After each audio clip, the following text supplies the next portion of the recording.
So at the very top, we can see the packet leasing summary snapshot itself. If we were to scroll over, we can see the different types of packets that can be created for you and monitored from this snapshot. Typically within a document management custom packets implementation, 3 packets are built for you. Those 3 packets normally are your move-in packet, which is tied to your move-in process, a lease renewal packet, which is tied to your renewal offer process and the overall renewal process, and typically a midterm packet.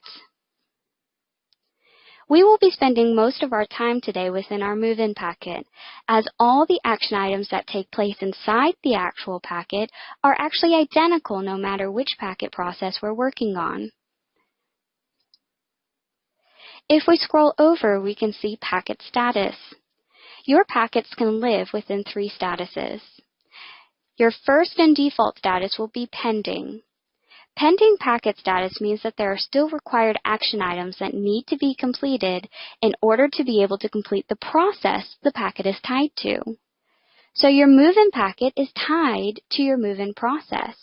So until we complete all the required action items inside this packet, we will not be able to move in this person to complete that move-in process. So it is a very crucial point.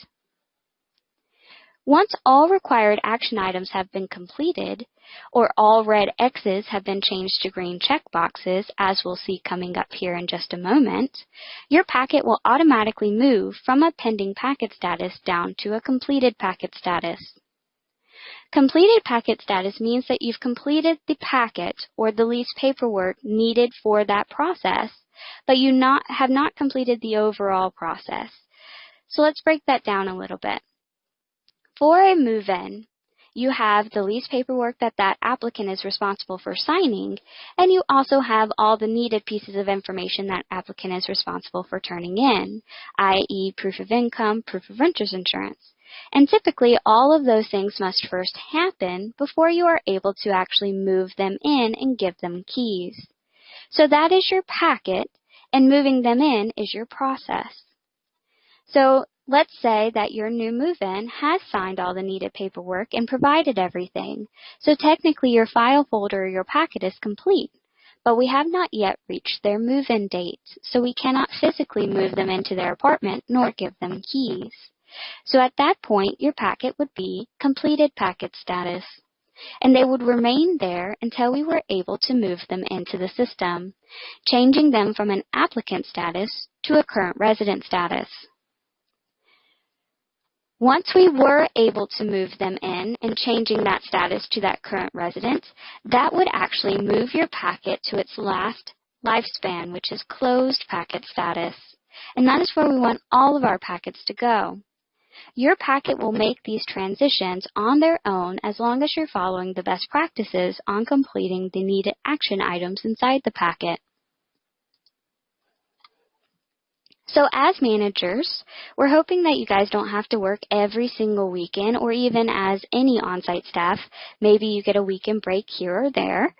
So let's say you come in on a Monday and you open up your Today page, and with your packet leasing summary snapshot, you are able to see at a glance that your site staff has gotten a new lease. From this snapshot, we are able to gain a lot of very important information. We can see what unit number they recently applied for. We can see their name, and their name is a quick access point, so if I were to click on this hyperlink, it would take me to the resident or applicants at a glance page. I can see their leasing status is marked as an applicant. It is because they are an applicant that this packet is even present here on your Today page. That is because your move-in packet is set to auto-generate for you.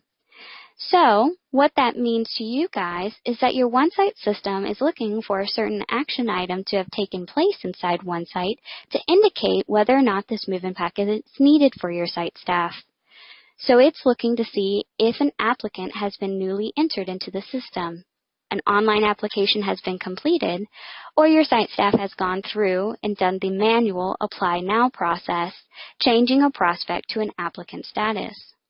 Once that happens, OneSite recognizes that your site staff will be in need of the lease paperwork necessary to be completed for that move-in, and it generates this packet and stores it here on your Today page. That happens, again, automatically for you guys. So we can see they are in applicant status, which is what triggered this packet. Over here, we can actually see the packet, and that is a quick access link directly to that packet if we wanted to open it up. Moving over, we can see the date that this person has applied and the date they intend to move in. Now, if we were to cut this tracker in half, the left side of the tracker is just the informational pieces, getting to know who has leased and what dates they did that for. The right side of the tracker is where you're at in the overall process and what still needs to be done. So smack dab in the middle, we have what we call our day counters. For very obvious reasons, they both start with days. And they're both very important depending on which process you're working within. The days until offer expires column here for a move-in packet will always show 0 and can be ignored. That's because the days until offer expires is in reference to a renewal offer. With this being a move-in packet, a renewal offer is not generated or needed, thus this column is invalid. But the column over here saying days remaining before packet due is very important for a move-in packet and very helpful to understand why it's there. This column tells us how many days we have from system date to this person's desired move-in date. So this allows us to make sure that everything is being done inside this packet in a very timely manner, so that when we do approach this person's move-in date, we don't have a 2-hour lease signing or contract anything. Instead, it's more just an exchange of pleasantries. They get to the office, no one is scrambling to get final signatures, no one is scrambling to make sure everything was turned in on time. Because we paid attention to this day counter, we understood the time constraint that was needed and collected all of these necessary things prior to them arriving in the office. So that day comes, we hand them their keys, we show them to their apartment, and we go back to the office to do what we do best. So this is telling us that for our new move-in, here Tom, we have 31 days before he wants to move in. So that means we have 31 days to ensure that any required action items inside this packet are completed. So how do we know how many required action items we have? We can see that right next to our actual day counter. Under required documents, you may see many different numbers listed there, but whatever number you see there tells you how many required action items will need to be completed to move this person in or renew them, depending on whichever packet process you're working in.